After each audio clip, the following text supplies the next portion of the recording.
Olá pessoal, tudo bem? Seja muito bem-vindo a mais um vídeo aqui. E hoje a gente vai falar de um assunto mais do que importante, principalmente para você que quer ter uma forma muito mais simples, muito mais rápida, muito mais eficiente para fazer o processo de comunicação entre seus sistemas, entre microserviços e eventualmente até mesmo entre o seu browser, entre as aplicações mobile que você cria, legal? E o assunto de hoje a gente vai falar sobre gRPC ou gRPC, legal? Então fica comigo até o final desse vídeo porque eu quero mostrar inclusive um exemplo totalmente prático, desenhado e criado até o final totalmente do zero. Antes de eu começar a ir direto ao assunto, eu gostaria muito de pedir para você se inscrever aqui no nosso canal, dar joinha, ativa as notificações para você ficar totalmente ligado em todo o conteúdo que a gente está produzindo, porque realmente o conteúdo aqui é de qualidade. Não esquece também de entrar, tá, no nosso canal do Telegram. Diariamente eu venho postando conteúdos que eu só coloco lá. Basicamente, eu pego o meu celular, começo a gravar um áudio, faço um conteúdo, tudo aquilo que eu não poderia gravar no YouTube, tudo aquilo que eu tô estudando diariamente, tá lá. E por último, me segue no Instagram, @devfullcycle. Bom, galera, seguinte, chega de delongas, então vamos falar especificamente aqui sobre gRPC ou gRPC ou como você queira chamar, legal? Então, vamos lá!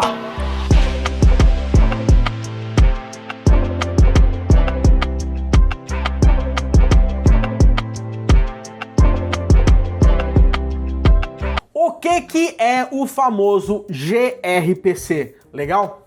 O gRPC ele é um framework desenvolvido pela Google que tem o objetivo de facilitar o processo de comunicação entre sistemas de uma forma extremamente rápida, leve e independente de linguagem. Eu acho que somente de eu falar dessa forma já deve, vamos dizer assim, abrir uma certa curiosidade, porque falar que algo é rápido é relativo, falar que algo é fácil também é relativo, e normalmente tudo que a gente trabalha é também independente de linguagem. A gente faz conexões REST e independe ali do tipo de linguagem que a gente trabalha. Mas aqui você vai entender mais detalhes do que eu tô querendo dizer e a gente inclusive vai fazer uma comparação. Então vamos lá. O seguinte, o gRPC ele também faz parte da Cloud Native Computation Foundation. Basicamente é a mesma, vamos dizer, o mesmo grupo, mesma associação que também trabalha com projetos como o Kubernetes. Realmente é algo bem bacana, então a gente pode, vamos dizer assim, garantir que o projeto vai para sempre, não vai ser largado no meio da história, tá? A gente tem um grande suporte aí. Galera, o seguinte, em quais casos eu posso trabalhar com gRPC, tá? E você deve estar pensando, poxa Wesley, mas me explica direito o que é o gRPC. Mas não adianta eu ir a fundo numa explicação se você não entender os cenários, as motivações que a gente tem para trabalhar com essa tecnologia. Então, qual que é o seguinte, quando que a gente pode trabalhar? gRPC é ideal para trabalhar com microserviços, tá? Direto a gente tem ali um ponto que a gente precisa fazer um microserviço, falar com o microserviço A, com o microserviço B, C, a gente tem diversas comunicações, cada dia mais a gente tem essa necessidade de a gente disponibilizar APIs para um sistema se comunicar. Eu realmente acredito que você já passou por isso em algum momento da sua carreira, ou quiçá você também não passa por isso diariamente. Tá? O gRPC ele pode ser utilizado tanto em tecnologias mobile, tá? Mesmo nos browsers tem um esquema de suporte para gRPC e também nos backends. Ou seja, se você quer facilitar o processo de comunicação, trazer todo um poder ali de fazer as mensagens trafegarem mais rápidas entre a sua app mobile e entre um servidor, por exemplo, gRPC é uma comunicação, é um formato de comunicação ali totalmente ideal e plausível para você já utilizar hoje, legal? Seguinte, A grande sacada também do gRPC é que, como ele é um framework, basicamente ele faz geração de código automática para você. E muita gente estava pensando que gRPC é apenas uma forma de comunicação que nem um REST da vida. Não, você vai perceber que o framework ele consegue produzir contratos entre o cliente e o servidor, e isso faz toda a diferença no processo de comunicação. Legal? E uma coisa que realmente é fantástica, por padrão o gRPC ele trabalha com HTTP2. Eu não sei se você alguma vez já trabalhou ou se você já ouviu falar, mas somente para você ter uma ideia, HTTP 1.1 1997, HTTP 2 2015. Imagina as diferenças que a gente tem. E uma delas é trabalhar com o streaming bidirecional, ou seja, tanto o cliente pode ir mandando pacotes de streaming de dados para o servidor, da mesma forma que o servidor pode fazer isso com o cliente numa única conexão, tá? Esse é um grande ponto para a gente se ligar. Legal? Agora você deve estar perguntando, Wesley, minha linguagem favorita, será que ela tá na listinha aí das linguagens que eu posso trabalhar com gRPC? Seguinte, somente para você se ligar, a gente tem suportes oficiais e não oficiais de quando a gente vai trabalhar com gRPC. Os não oficiais têm bastante linguagem já também, tá? Mas os oficiais, né, o suporte oficial aí de gRPC já tem bastante linguagens, são mais de 10 linguagens aí que você pode trabalhar. Quais são? Isso aqui você tem que entender de uma forma extremamente importante para você entender como que esse suporte é feito. A gente tem 3 linguagens principais que o suporte ele é 100% nativo, tá? Que é o Golang, que é o gRPC Go. A gente tem o gRPC Java e o gRPC C. Ou seja, baseado nessas 3 linguagens, a gente consegue basicamente aumentar o suporte para muitas mais linguagens, principalmente porque a gente tem o gRPC C. E uma vez que você tem o gRPC C, que foi implementado puramente em C, a gente consegue trabalhar com C++, com Python, com Ruby, com Objective-C, com PHP, com C#, com Node.js, com Dart, com Kotlin e etc. Então o que isso significa, meu povo? Por exemplo, se você programa em PHP, você sabe que o PHP, ele basicamente consegue instalar extensões nesse camarada. E uma dessas extensões é o gRPC. As extensões normalmente em PHP são desenvolvidas em C. Então o que os caras fizeram? Pegaram o gRPC C e deram um jeito de colocar ali no PHP, ou seja, roda ali como uma extensão, super tranquilo, super rápido de você conseguir trabalhar. Legal? Agora, o que significa gRPC, tá? Antes da gente colocar o G aí na frente, o nosso ponto G, a gente vai falar sobre RPC. O RPC basicamente significa Remote Procedure Call, tá? Eu não sei quanto tempo faz que você tá na área, tá? Mas para mim, RPC já era uma coisa bem antiga e que por muito tempo na minha cabeça ficou, vamos dizer assim, algo como, não digo mal visto, mas algo assim, bem velhão, coisa do passado. Eu lembro que eu trabalhava com RPC, quando eu tinha diversos CMS, eu queria que esses camaradas falassem um com outros, então a gente fazia chamadas RPC, que basicamente a gente faz um cliente conseguir executar uma função dentro de um outro camarada. E quando a gente começou a ouvir falar, por exemplo, em GraphQL, todo mundo começou a falar, poxa, mas GraphQL, por exemplo, parece um RPC. Você manda uma request, você consegue executar uma função e recebe uma response. É diferente de REST, tá? Mas o que acontece? Quando a gente está falando especificamente de gRPC, a gente tem algumas diferenças do RPC comum. Mas falando em RPC, como é que funciona a ideia? Basicamente, eu tenho um cliente e eu tenho um servidor. O servidor, ele tem uma função, por exemplo, soma, que recebe A e B, tá? E o cliente, o que ele vai fazer? Ele vai chamar um servidor, tá? Ele cria um processo no cliente dele que ele consegue estabelecer uma conexão com o servidor e ele consegue executar essa função ali no server, tá? Então, basicamente, esse esquema. Eu faço uma request e eu consigo trabalhar. Agora, a gente tem que falar sobre um camarada que não dá para falar sobre gRPC sem falar dele, que é Protocol Buffers, tá? E você deve estar pensando, e talvez você nunca tenha ouvido falar em Protocol Buffers. O que é isso? Da onde que eles vieram? Para que esse camarada serve? E o nome parece assustador quando você acaba escutando isso pela primeira vez, tá? O que é um Protocol Buffer no final das contas? Eu peguei a definição lá do próprio site do Protocol Buffers, depois eu vou mostrar aqui para vocês, tá?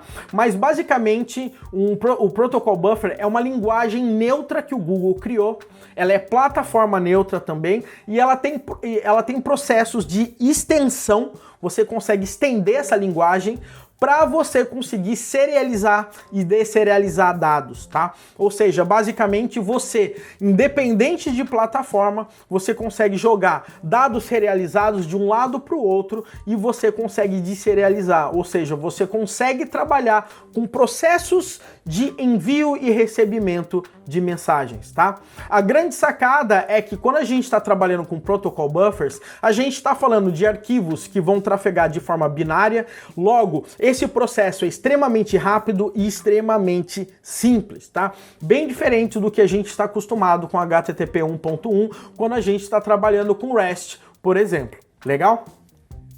Aqui tá a fonte, você pode entrar lá no developers.google.com/protocolbuffers que você vai ter todos os detalhes, eu vou mostrar daqui a pouco aqui para você. Agora você deve estar pensando, poxa, já que você está falando em trafegar dados, qual que é a principal diferença ali entre Protocol Buffers e JSON, tá? Hoje em dia, tudo que a gente está trabalhando, a gente trabalha com JSON, para lá e para cá. Basicamente a ideia é o seguinte, tá?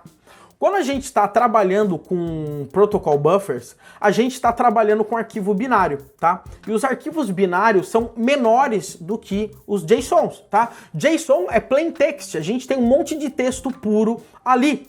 Quando a gente está falando de arquivo binário, a gente está falando um arquivo reduzido para falar no linguagem de máquina, tá? Já no caso de JSON, é arquivo no formato humano, né, que a gente consegue ler, que a gente fala. A gente consegue olhar, a gente consegue ler, então por padrão não tem como, um JSON sempre vai ser maior do que um arquivo binário, tá? O processo de serialização do JSON, tá, ele é mais pesado do que o Protocol Buffers, ou seja, o que acontece? Imagina que você tem um baita de um arquivo JSON.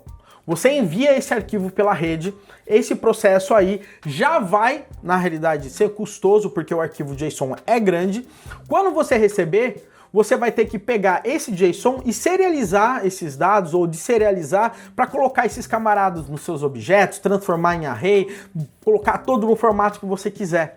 Esse processo de serialização e deserialização, tá? Marshall ou unmarshall, né? Marshalling ou unmarshalling, o que acontece? Esse processo é custoso para a CPU, você tem um processamento para fazer isso, tá?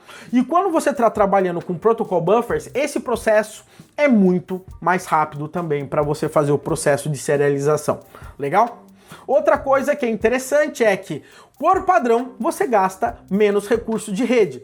Pode parecer loucura, mas hoje em dia, com a grande quantidade de dados que a gente está trafegando e pelo fato de a gente estar trabalhando muito com microserviços, eventualmente, numa requisição que a gente manda para um sistema, esse sistema vai consultar 1, 2, 3, 4, 5, 10 microserviços e porque um serviço vai começando a consultar o outro. Tá? E eventualmente, dependendo de como você trabalhar, a sua rede pode dar até uma topada. Então o que acontece? Esse processo, quando você está trabalhando com Protocol Buffers, você tem arquivos menores, ele consegue trafegar mais rápido, gastando menos banda. Legal? E o que acontece? Eu acabei de falar, o processo é mais veloz. Legal? Então essa que é a ideia padrão quando a gente vai fazer uma comparação direta em relação a Protocol Buffers e quando a gente vai falar sobre JSON, legal? Somente para você ter uma ideia como é que funciona um arquivo de Protocol Buffers, tá? Vamos lá. Seguinte, basicamente você tem ali a syntax, você vai colocar ali a versão do Protocol Buffers. Por padrão, né, hoje em dia a gente está utilizando a 3, tá? Em todos os sistemas que você vai ver a gente trabalhando com gRPC, você vai ver a gente ouvindo falar em Proto 3, tá? Mas, assim, na documentação, né, pelo menos nesse momento, quando você entrar, vai falar que a default é 2, mas a 3 é que está sendo já mais utilizada entre os sistemas que está trabalhando com gRPC. Legal? Somente para você saber, toda vez que você for criar um arquivo desse tipo, basicamente você vai criar um arquivo com a extensão .proto, porque já é uma convenção para saber que esse tipo de arquivo vai ser o arquivo base para a gente gerar um contrato ali utilizando o protocol buffers. Legal? E aí, nesse caso, a gente está criando um tipo de mensagem, que vai ser uma request.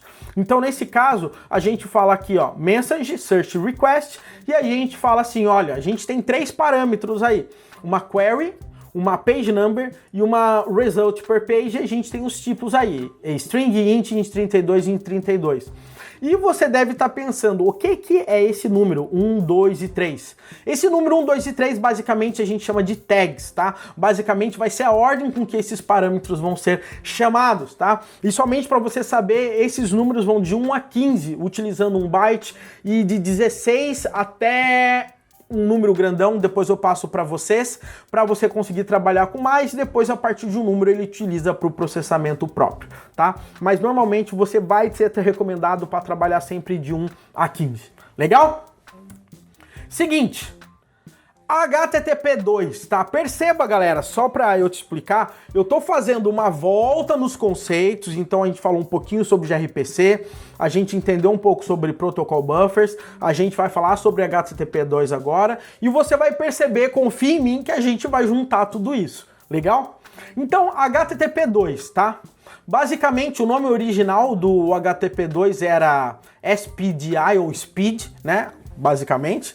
Né? Foi criado pelo Google, foi testado pra caramba durante esse processo, oficialmente foi lançado em 2015, legal?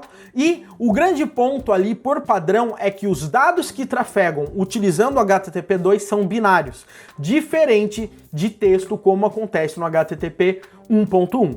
Legal? Uma outra coisa que é a grande sacada do HTTP2 é a seguinte: o HTTP2, quando ele abre uma conexão TCP entre cliente e o servidor, ele mantém essa conexão aberta e o cliente pode enviar dados para o servidor e o servidor consegue mandar dados para o cliente. Mas se o cliente precisar continuar mandando dados para o servidor e o servidor quiser continuar mandando dados para o cliente, isso é possível numa única conexão.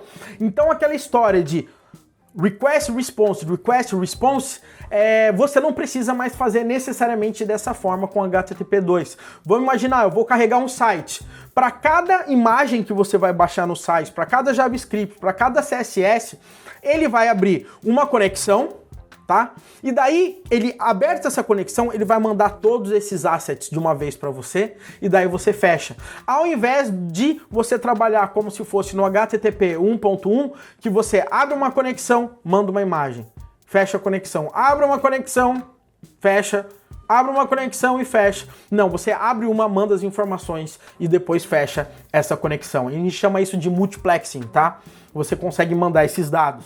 Você também tem o esquema de server push. Eventualmente, você mantém uma conexão aberta e daí quando você quer receber uma mensagem do servidor, quando ele quer te notificar, simplesmente ele dá um push ali e você recebe essa mensagem. Legal? Os headers também são comprimidos, somente para você se ligar. Toda vez que você vai trabalhar com HTTP 1.1, você tem aquele header lá, né? Ou seja, você fala o protocolo, você vai falar qual que é o verbo, você tem todo aquele header do HTTP 1.1. Esse header, por padrão no HTTP 1.1, ele vai ali em plain text, tá? Esse texto é trafegado e a gente sabe que isso aí é mais pesado. No caso do HTTP2, isso aí já é comprimido, ou seja, o tráfego, a informação que a gente vai estar passando é muito mais rápida. Basicamente, o ponto é que o HTTP2, ele é muito mais moderno, ele já foi pensado basicamente para as necessidades que a gente tem hoje em dia, de quantidade de dados, de tráfego de informação, da quantidade de imagens e de assets que os nossos sistemas têm. Então, o HTTP2 ele consegue trabalhar de uma forma muito bacana e você vai perceber que o gRPC ele utiliza como meio de transporte o HTTP2. Legal? Ele gasta menos recursos de rede, o processo dele é mais veloz, tá? E essa que é a ideia aqui do HTTP2, legal? Agora, vamos falar e voltar a falar ali de gRPC, tá? Vamos pensar que o gRPC é um RPC, como eu falei para vocês, mas com superpowers, ou seja, ele tem tudo que é mais moderno no contexto atual que a gente está vivendo e você consegue, através do HTTP2, tirar vantagem disso. Porque você tem um protocolo HTTP2 ali que a gente consegue trafegar rapidamente as informações, a gente tem a informação que a gente vai trafegar utilizando protocol buffers e o gRPC tem os formatos, as APIs que a gente consegue trabalhar para conseguir fazer essas informações serem trafegadas, tá? A gente tem 4 processos principais, eu quero falar rapidamente deles aqui para vocês, tá? A parte que a gente chama de unary, basicamente eu tenho o meu cliente, eu tenho o meu servidor, o meu cliente manda uma request, o servidor manda uma response. Basicamente o que a gente já está acostumado a fazer ali com HTTP 1.1. Até então não tem nenhum segredo, vamos dizer assim. Porém, a gente tem um outro formato aqui que a gente chama de server streaming. Basicamente a ideia é o seguinte, eu tenho o cliente, eu tenho o servidor, o cliente manda uma request e o servidor faz o quê? Ele manda uma response. Mas ao invés de ele mandar apenas uma response, que nem no formato unary, ele pode mandar mais response. Então ele mantém a conexão aberta e ele manda uma response, outra response, exatamente como eu falei para vocês agora há pouco. Então eu mando uma request, baseado na request eu posso ficar recebendo informações ali o tempo que eu precisar para conseguir trabalhar. Legal? Agora, a gente também tem um outro ponto importante aqui, que a gente tem também um outro formato, que é chamado de client streaming, tá? O client streaming, eu tenho o cliente, eu tenho o servidor, o cliente manda uma request, e daí sabe o que ele vai fazer? Ele vai continuar mandando informações nessa request, olha só que interessante, ou seja, o cliente vai mandando várias informações. Imagina que você tem uma fila lá com o RabbitMQ e daí essa fila aí você vai recebendo esses dados. Conforme você recebe esses dados, você vai mandando um a um conforme a ordem de chegada, por exemplo, e você vai mandando essas informações para o server. O server, ele sabe disso, você tem um contrato com ele. Ele sabe que ele vai receber os dados no formato de streaming, tá? Então o que vai acontecer? Ele está preparado para ler essas informações. Uma vez que ele leu todas as informações, ou até mesmo quando ele achou necessário que ele tem todas as informações que ele precisa, o que ele faz? Ele emite uma response e acabou por aí.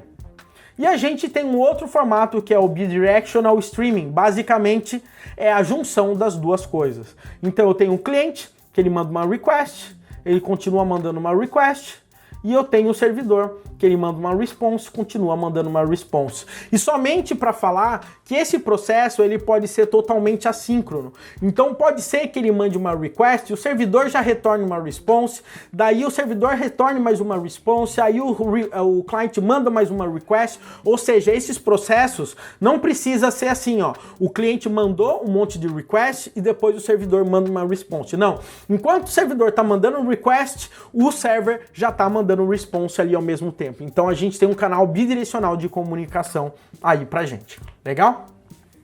Agora você deve estar querendo entender, Wesley, você está falando maravilhas aí do gRPC.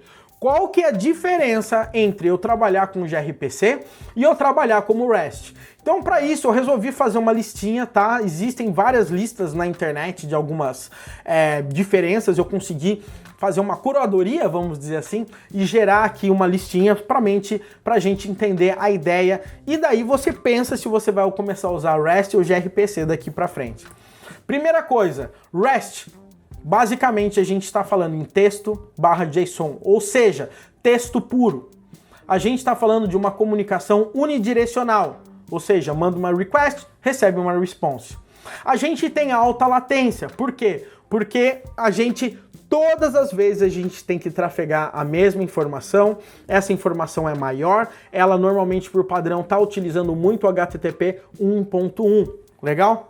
Outra coisa, a gente não tem contrato. Isso aí é um dos pontos assim que eu acho fundamentais. O que acontece hoje em dia, tá? Basicamente, eu faço uma API, você está consultando a minha API, e daí de repente eu mudo essa minha API e o meu programa o meu programa ele quebra.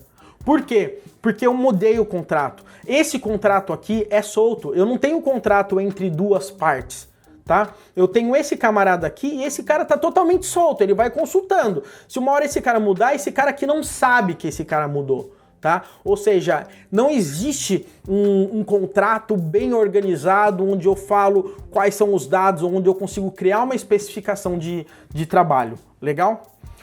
Você não tem suporte a streaming de dados, você só tem apenas request e response com REST. Você tem design pré-definido, legal? Ou seja, eu normalmente quando trabalho com REST, eu vou trabalhar /user, /1, /user, daí eu tenho post. Basicamente eu fico engessado naquele padrão do REST. Na realidade, o grande ponto que acabou fazendo uma lavagem cerebral na gente, galera, é o famoso CRUD, tá? Programador olha para um sistema e ele já pensa em CRUD de cara, tá? E quando você está trabalhando com isso, com REST, é dessa forma que o REST te acostumou. Mas às vezes nem só de CRUD vive o homem. Às vezes a gente quer executar uma operação, executar uma função, executar alguma coisa que eu não quero saber, tá? De que forma, qual verbo. Eu quero saber o que eu vou executar, tá? E a grande sacada é que o REST faz a gente pensar apenas em CRUD. Legal? E o REST, para ele funcionar, a gente tem que trabalhar com bibliotecas de terceiro, ou seja, você tem que ter um framework, esse cara tem que implementar, então você sempre vai depender de um framework para trabalhar com REST, ou você vai ter que se matar ali para conseguir fazer todos os tratamentos e vai ter que criar a sua própria lib para trabalhar com REST. Legal? Agora a gente tem a parada do gRPC. O que o gRPC faz no final das contas? Ao invés de ele trabalhar com texto, e JSON, ele vai trabalhar com protocol buffers, ou seja, arquivos binários muito menores que conseguem trafegar rapidamente através do HTTP2, tá? Ele consegue trabalhar de forma unidirecional, bidirecional e trabalhar de forma assíncrona. É isso mesmo, quando você levanta um servidor gRPC, esse camarada pode trabalhar de forma bloqueante ou não bloqueante também. Ou seja, enquanto ele está processando uma informação, eu consigo já ir processando outra, já vou processando outra, já vou processando outra. Ou seja, a gente consegue realizar milhares, milhões de requisições, tá? Quando a gente está trabalhando com gRPC. Legal? Então isso aí é extremamente interessante, tem todo um esquema de a gente trabalhar com load balancing também, então você consegue trabalhar de forma bidirecional também. Legal? Baixa latência, tá? Você tem um contrato definido. Uma vez que eu tenho o arquivo .proto que você me dá ou que eu dou para você, né, da forma como a gente vai trabalhar, independente da linguagem, você simplesmente tem um contrato. Você sabe o que é request, você sabe o que é response, você sabe como a informação vai trafegar, ou seja, enquanto esse contrato estiver valendo, a gente não vai ter aquele problema de comunicação entre APIs REST para a gente quebrar as aplicações. Legal? Você tem suporte a streaming de dados. Hoje no REST a gente só pode fazer request e response. Aqui a gente tem streaming de dados, né? O design do REST é pré-definido, ou seja, a gente tem as rotas, a gente tem os verbos, a gente tem que trabalhar naquele formato. E no caso do gRPC, o design é livre. A gente consegue implementar a parada do jeito que a gente quiser. A gente pode padronizar, mas basicamente a gente foca na solução e não num CRUD, tá? Eventualmente a gente quer executar uma operação e às vezes a gente fica pensando, não, eu tenho que rodar o CRUD post, agora eu tenho que rodar um post, agora eu tenho que dar um get para eu pegar, não, tá? Quando a gente está trabalhando com gRPC, a gente não fica mais preso naquele padrão do CRUD, a gente pensa na solução, legal? E quando você está trabalhando ali com o gRPC, você vai ter a geração de código, ou seja, você não vai perder tempo e utilizando bibliotecas de terceiro para ter praticamente o gerenciamento ali do framework. Não, basicamente você vai pegar um arquivo proto, ele vai gerar lá os arquivos para você e você já vai estar totalmente pronto para utilizar um cliente ou utilizar um servidor para você trabalhar com gRPC. Galera, essa é a ideia básica que a gente tem quando a gente está trabalhando com gRPC. Dá para perceber que os conceitos são totalmente diferentes de REST e eu não quero que você se assuste, inclusive eu quero mostrar aqui para você um exemplo prático de como que a gente vai trabalhar com o gRPC. Nesse exemplo, eu quero que você abra a sua mente, tá? Eu quero que você entenda o conceito e eu não quero que você fique preso à linguagem de programação. Se você tá acostumado a me seguir, você já deve estar ligado que eu gosto de fazer isso. Normalmente eu utilizo uma linguagem que a maioria da galera não tá acostumado, pra galera sentir, tá? A vibe de uma linguagem nova e pra galera não ficar ali preocupado de como eu tô fazendo na linguagem preferida dela. Então a gente vai trabalhar com a Golang, mas você depois pode refazer esse exemplo e fazer na linguagem que você quiser. Legal? Esse é o ponto aí pra gente trabalhar. Eu quero que você assista até o fim, porque a gente vai fazer um Hello World bem inocente aqui, mas você vai ver como é que faz a diferença, beleza? Então, vamos na tela do meu computador. Antes da gente ir direto pro código, eu quero mostrar aqui pra você, tá? Esse é o site do gRPC, tem todas as especificações, a documentação é muito boa, chama grpc.io. Tá? Então ele fala aqui High Performance Open Source Universal RPC Framework, tá? Então aqui ele traz todas as informações, as empresas que usam Square, Netflix, cara, Cisco, cara, é muita coisa, muita gente trabalhando aqui. E a gente tem um site também, tá? Do Protocol Buffers, tá? Então aqui tem toda a especificação, você pode tirar todas as suas dúvidas e etc, e etc, e etc. Tá aqui os exemplos para você conseguir trabalhar com o Protocol Buffers. Legal? Galera, sem mais delongas, vamos aqui e trabalhar com um exemplo bem simples utilizando o Golang. Se você programa em qualquer linguagem, você vai entender o que a gente está fazendo aqui. Não fique preso nos detalhes, legal?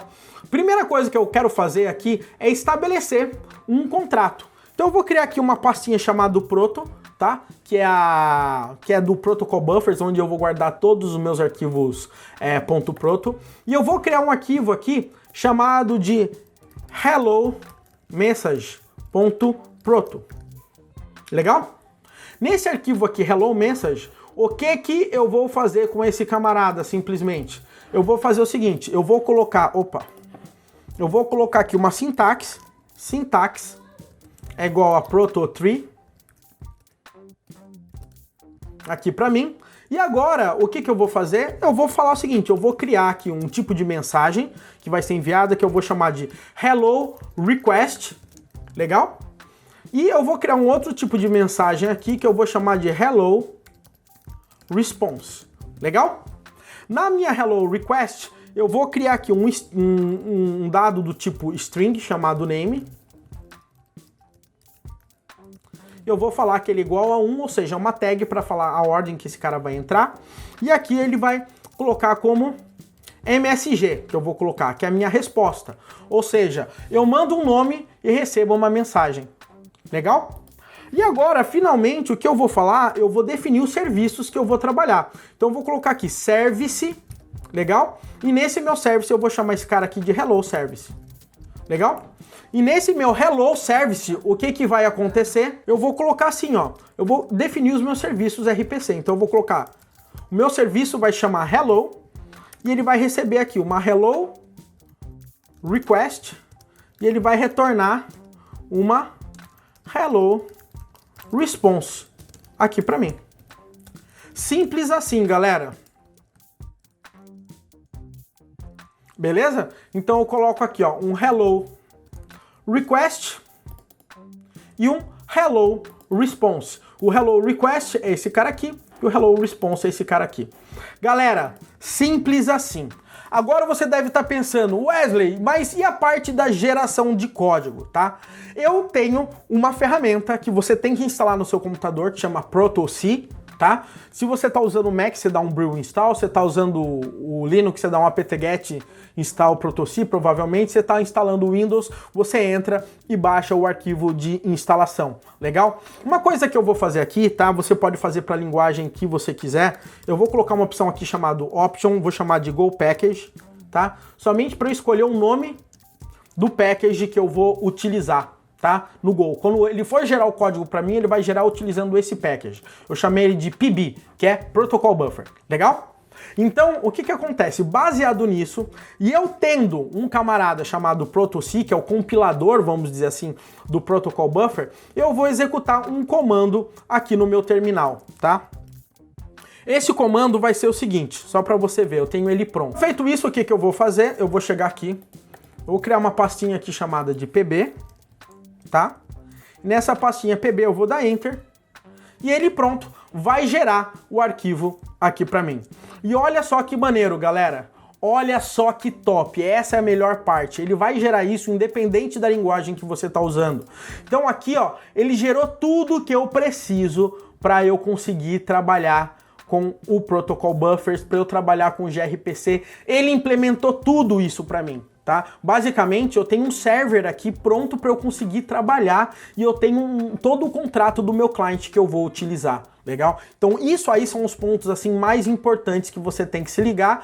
Isso aqui você não mexe nesse arquivo nunca, independente da linguagem, mas você tem aqui, por exemplo, a struct que você vai trabalhar, o hello response tem return um message, o request ele tem o name que ele vai trabalhar, ele tem a função getName e tudo mais. Legal? Então como que a gente vai fazer para a gente trabalhar agora aqui? Somente para facilitar a vida, eu vou criar uma pasta aqui chamada server, tá?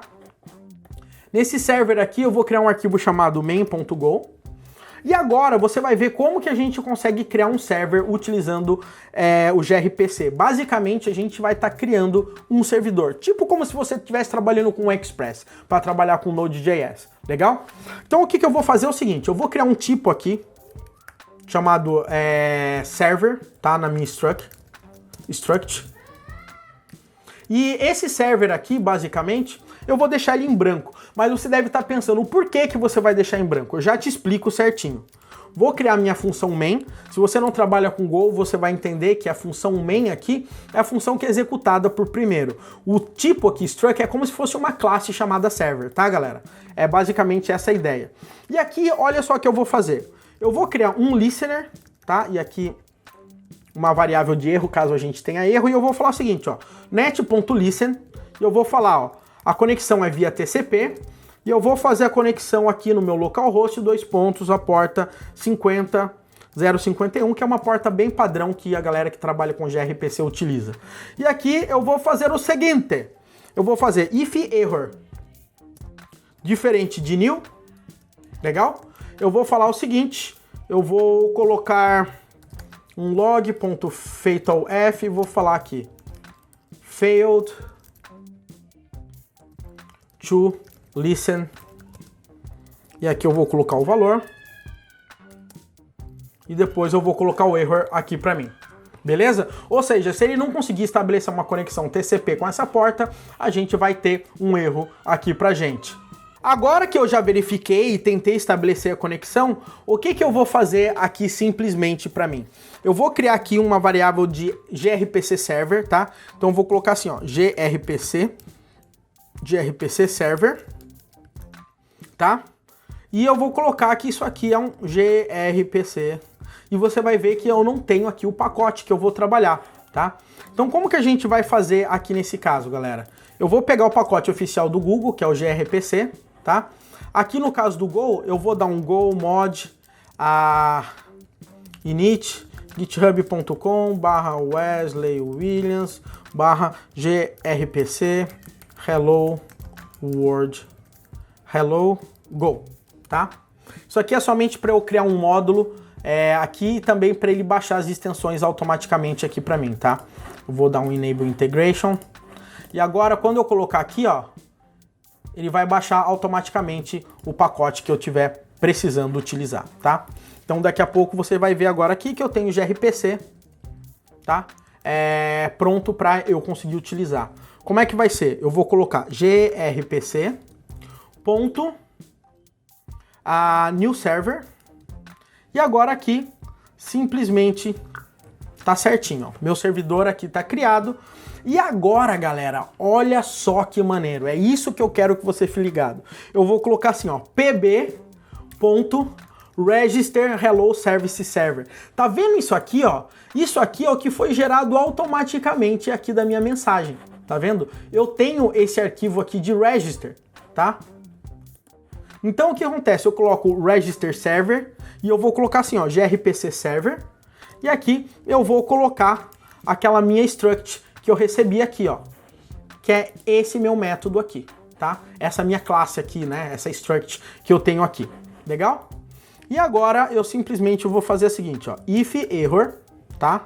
For diferente de grpc server.serve, e aqui eu vou passar o meu listener, tá? Ou seja, ele vai servir nessa conexão aqui para mim, legal? Ele vai fazer o seguinte, ó, se tiver algum erro, ou seja, se o erro for diferente do nulo, o que eu vou fazer?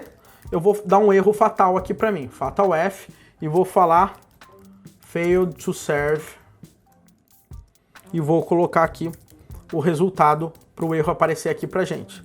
E eu vou colocar aqui o erro que a gente tem. Legal? Então, aqui não, aqui é dessa forma, né? Então eu estou atribuindo a variável erro, e se ela tiver alguma resposta diferente de vazia, a gente vai receber um erro aqui pra gente. Legal? Agora você deve estar pensando aqui comigo, Wesley, e como é que eu faço a minha função do hello aqui que a gente estava trabalhando? É exatamente nesse momento que a gente vai implementar ela aqui. Legal? Isso aí que é o mais simples do mundo, galera. Olha só, com essas linhas aqui eu já implementei um servidor inteiro, tá? Diferente, por exemplo, de um servidor com Express, com Node ou com PHP, etc., você tem que ir registrando as rotas. Aqui você não precisa registrar rota nenhuma. Aqui você só sobe o server. Basicamente, você cria o server, escolhe a porta e você atribui para qual classe ou utilização das funções que vão trabalhar com você. E aqui, agora eu só implemento o método dele, tá? Como é que funciona aqui? Eu vou procurar um método. Se você olhar aqui no meu arquivo, do meu protocol buffer, você vai ver que eu tenho um método aqui chamado hello, tá? Que a gente vai conseguir trabalhar. Legal? A gente sempre vai ter um método chamado de hello. Legal? Eu tenho a hello response, eu tenho a request, toda bonitão. E como é que vai funcionar aqui no meu hello? Vai funcionar da seguinte forma. Vamos lá. Eu vou primeiro definir uma função, certo? Essa função minha, eu tô atachando ela a essa minha classe, essa minha struct. Legal? Somente para você saber. Eu vou criar um método chamado hello. Legal? Mas agora que tá a grande sacada, galera. Esse meu método hello, ele vai receber um context, tá? Não preciso falar disso agora com você, mas basicamente é como que o Go trabalha com contextos. Mas o mais importante é o nosso request. Então o nosso request aqui é o seguinte, ele vai receber uma request, então eu vou colocar pb.helloRequest, legal? E aqui simplesmente ele vai retornar pra gente, tá? Uma pb.helloResponse. E pode retornar um erro, caso tenha um erro aqui pra gente, tá? Essa que é a ideia, galera. Olha só que fácil. Simplesmente aqui eu implemento o meu hello request, que foi definido aqui pra gente, legal? Então a gente tem a nossa função hello e a gente vai definir esse cara aqui pra gente. Então como que a gente vai fazer? Eu vou criar aqui, por exemplo, um result e vou falar que result é igual a hello mais... E agora, olha só, request.getName, legal? Ele tem um método getName que ele criou automaticamente aqui para mim, para eu conseguir pegar o nome, tá? Ele já fez como se fosse os getters e setters aqui pra gente. Tudo gerado automático, galera. Então eu tenho aqui getName e agora eu vou preparar uma response, tá? A minha response, o que ela vai ser? Eu vou fazer o seguinte, ela vai ser um pb hello response, hello response, legal? E aqui eu só vou colocar a mensagem, legal? E a mensagem que eu vou colocar aqui, para mim, é o meu result. Ou seja, ele vai dar um hello Wesley, hello XPTO, de acordo com a mensagem que eu tô colocando. E daí, finalmente, a gente vai dar um return. Return res, new, caso ele não encontre nenhum erro. Galera, o nosso servidor gRPC já está implementado e com tudo funcionando. É somente isso, ó, deu 30 linhas, sendo que isso aqui a gente só faz uma vez. E aqui são os métodos que a gente tem que implementar que foram definidos aqui no nosso protofile. Legal? Então é basicamente isso que a gente precisa fazer, nada mais do que isso, e o nosso servidor está rolando. Como que eu sei se o nosso servidor está rolando? Tá? Eu vou dar um go run server main.go. Opa, cannot run non-main package. Aqui tem que ser um package main. Beleza, ninguém viu? Prontinho. Tá rodando aqui e a gente já tem um servidor gRPC funcionando, galera. Você poderia fazer isso em qualquer linguagem de programação. Basicamente, você cria um método e etc. E daí você deve estar falando, Wesley, e o client? Como que eu consigo executar esse camarada? Galera, mais fácil ainda, tá? Eu vou criar uma pastinha aqui chamada client, aqui pra mim. Vou criar um arquivo chamado main.go, aqui pra mim, tá? Vou criar aqui esse arquivo chamado main.go. E esse arquivozinho aqui, main.go, o que vai acontecer? Ele vai ser o nosso client. Então deixa eu definir aqui a minha função main. Legal? E aqui o que eu vou fazer basicamente? Eu vou criar uma conexão para eu falar com aquele cara. Então eu vou colocar aqui, ó, connection e error, né? Caso ele tenha algum erro. É igual a gRPC dial. Legal? E ele vai dar um dial aqui no localhost 2.50.051. Legal? E aqui é o tipo de conexão, se ela é segura ou insegura. Se for segura, eu consigo implementar todo o processo de SSL aqui passando os certificados. Então aqui eu vou colocar grpc.withinsecure. Então aqui ele já sabe que o tipo da conexão vai ser insegura. If error, tá? Opa.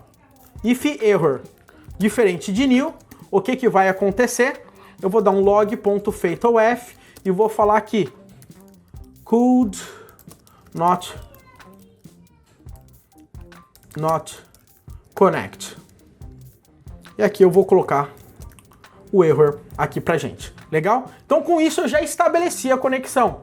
Legal? A única coisa que eu vou colocar aqui, que o Go tem algo maravilhoso, que é o defer, tá? Connection.close. O que significa? Quando ele perceber que acabou o processo de conexão, né, acabou de enviar as mensagens, tudo, ele encerra a conexão automaticamente aqui para mim.